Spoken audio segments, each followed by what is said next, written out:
नियोनेट्रम, tetanus नियोनेट्रम, tetanus नियोनेट्रम। Okay, क्या बोलते हैं उसे? बोलते हैं टिटेनस नियोनेट्रम। क्या बोलते हैं? टिटेनस नियोनेट्रम। अब तो टिटेनस नियोनेट्रम क्यों होता है? तो टिटेनस नियोनेट्रम क्यों होता है? टिटेनस नियोनेट्रम इसलिए होता है क्योंकि अम्बिलिकल कॉर्ड कटिंग के दौरान आपने अनस्टेराइल टेक्निक का उपयोग किया, स्टेराइल टेक्निक का उपयोग नहीं किया, अनस्टेराइल का उपयोग किया। इस वजह से बच्चे में क्या हो गया है?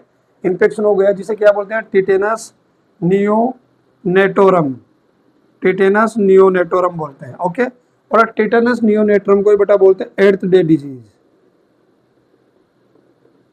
Eighth day disease. तो क्वेश्चन आ जाता है बेटा कि एट्थ डे डिजीज के नाम से किसे जाना जाता है? एट्थ डे डिजीज के नाम से किसे जाना जाता है? टिटेनस नियोनेट्रम को। क्वेश्चन आ जाता है कि टिटेनस नियोनेट्रम क्यों होता है? तो टिटेनस नियोनेट्रम क्यों होता है? अनस्टेराइल टेक्निक का उपयोग करना अम्बिलिकल कॉर्ड कटिंग के लिए।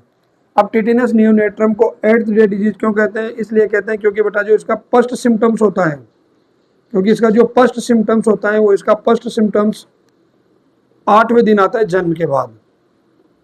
कितने दिन बाद आता है? 8वें दिन जन्म के बाद। जन्म के बाद कितने दिन बाद आता है? जन्म के बाद 8वें दिन इसका पहला लक्षण आता है। इसीलिए इसे क्या बोलते हैं?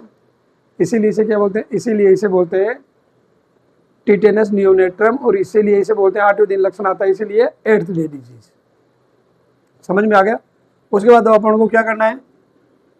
एब्डोमिनल वॉल डिफेक्ट के लिए न्यूबॉर्न को चेक करना है।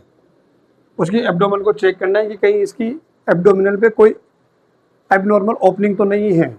इसकी एब्डोमिनल वॉल है, उस पर कोई एक एबनॉर्मल ओपनिंग तो नहीं है, उसलिए चेक करना है। सामान्यतः एब्सेंट होती है। ओके, अगर है तो उसे बोलेंगे एब्डोमिनल वॉल डिफेक्ट। ओके, तो न्यूबॉर्न को अपन किस लिए चेक करेंगे? असिस्ट करेंगे एब्डोमिनल वॉल डिफेक्ट के लिए। ओके, उसके बाद क्या करेंगे अपन? उसके बाद करेंगे अपन बाउल साउंड सुनेंगे। क्या सुनेंगे? बाउल साउंड सुनेंगे। उसके बाद अपन को क्या करना है? बाउल साउंड सुनना है। और बेटा जो बाउल साउंड होते हैं वो स्टार्ट हो जाते हैं 1 आवर आफ्टर बर्थ। जैसे वह नवजात ने जन्म लिया, न्यूबॉर्न डिलीवर्ड हुआ, उसके 1 घंटे बाद ही उसके क्या आने लग जाते हैं? बाउल साउंड आने शुरू हो जाते हैं। और बाउल साउंड हमें पूरे एब्डोमेन पे सुनने हैं, ओवर द एब्डोमेन। कहाँ सुनने हैं? ओवर द एब्डोमेन, पूरे एब्डोमेन पे सुनने हैं। अब पूरे एब्डोमेन पे सुन लें, इसलिए अपन को क्या करना है?